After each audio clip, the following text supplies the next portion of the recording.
భారత క్రికెట్ జట్టు కోచ్ అంటే అంత ఈజీ కాదు. ఎంతో ఒత్తిడి, ఎన్నో అంచనాలు ఉంటాయి.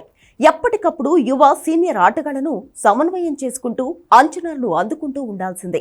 ఇప్పుడు టీ20 వరల్డ్ కప్ విజయంతో కోచ్గా రాహుల్ ద్రావిడ్ పదవీకాలం ముగిసింది. ద్రావిడ్ స్థానంలో త్వరలోనే భారత్ కొత్త కోచ్ను ఎంపిక చేయనుంది. ఇప్పటికే గంభీర్, రామన్ పేర్లు షార్ట్ లిస్ట్ అయినట్లు తెలుస్తోంది. వీరిద్దరిలో గంభీర్ వైపే బీసీసీ మొగ్గు చూపుతున్నట్లు సమాచారం.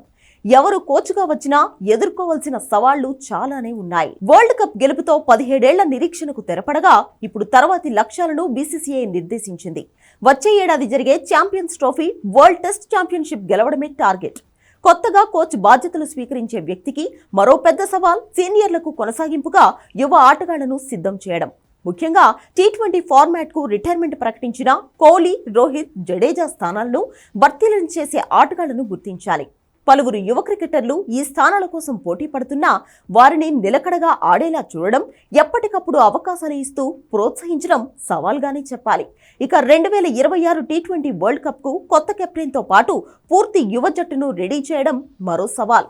మొత్తం మీద గంభీర్, రామన్లలో ఎవరు కోచ్గా ఎంపికైనా ఈ సవాళ్లను ఎదుర్కోవడం అంత ఈజీ కాకపోవచ్చు.